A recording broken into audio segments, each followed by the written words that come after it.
Metro Police have arrested a man in what they are calling a brutal stabbing death of his roommate.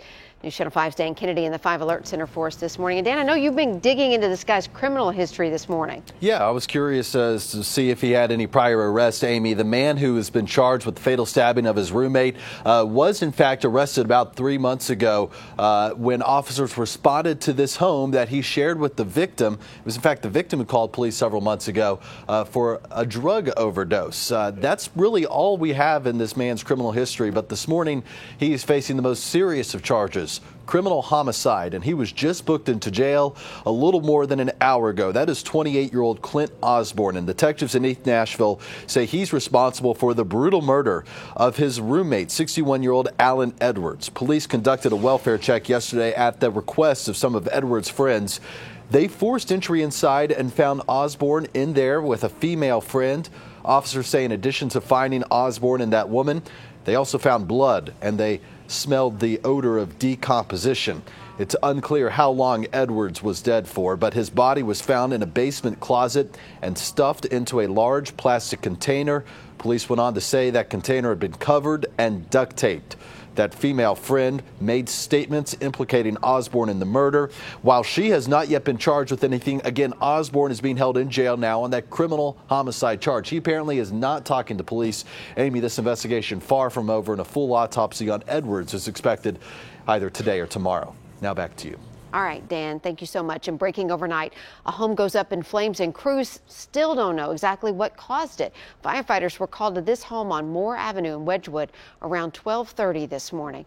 Crews say they had to force their way in because the doors were locked and they didn't find anyone inside. Investigators say the home had no working smoke detectors. Breaking news now. A woman hit by a train and killed in Christian County. It happened a little after 10 last night near Skyline Drive. Officials have not released the woman's name yet, but we will let you know, of course, as soon as we get more details. The body of a man missing for more than 2 weeks is recovered in Millersville. The TBI tells us someone found Robert Simmons Jr. body near the Bethel Road campground over the weekend. He was last seen near the area on May 9th. Right now, agents do not believe his death is suspicious. As soon as that cause of death is released, we'll update you. And facing a long list of charges for impersonating a fire inspector and targeting minority business owners, Shelbyville Times-Gazette's reporting Wesley Shaw targeted ethnic restaurants operated by people who don't speak English well. He told them he could order the restaurants to close unless they passed a fire safety inspection that cost several $100s.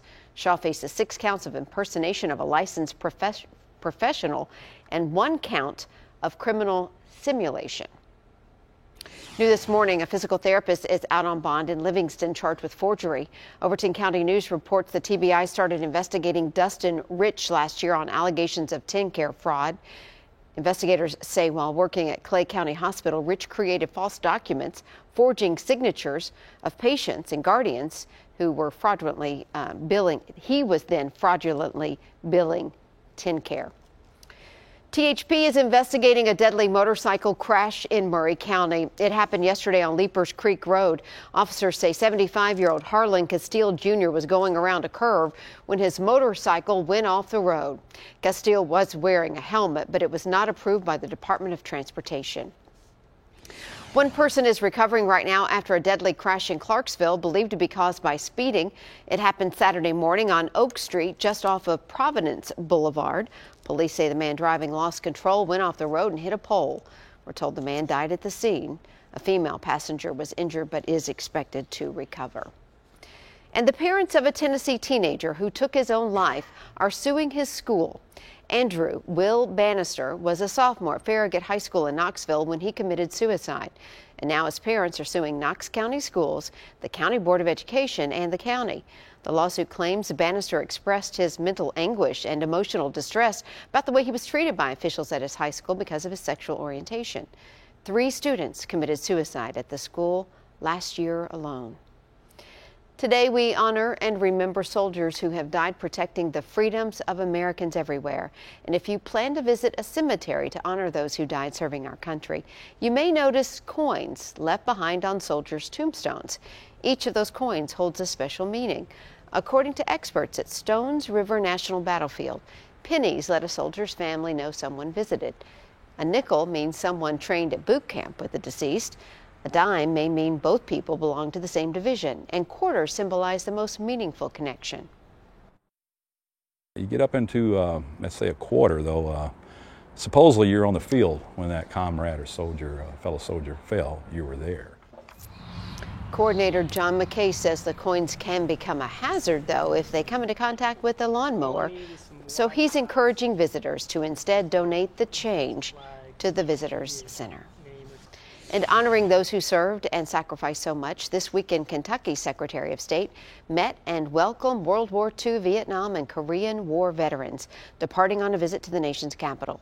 Close to 70 veterans participated in an honor flight. Kentucky mission to D.C. to tour veteran monuments and memorials. The free program is for all veterans.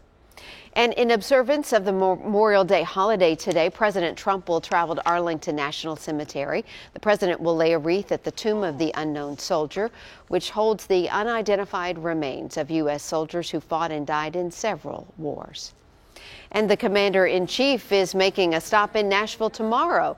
This will be his third visit to Music City since taking office. He's going to be speaking tomorrow night at Municipal Auditorium and also attending a fundraiser for Republican Senate candidate Marsha Blackburn. Of course, the visit means road closures. Fifth Avenue will close from Charlotte Avenue to James Robertson Parkway and Gay Street from Fifth Avenue to James Robertson starting at 9 a.m. And then at 3 in the afternoon, James Robertson Parkway will close at Rosa Parks. You can also expect I-40 to be temporarily shut down for the president's arrival and departure, which could impact the afternoon commute.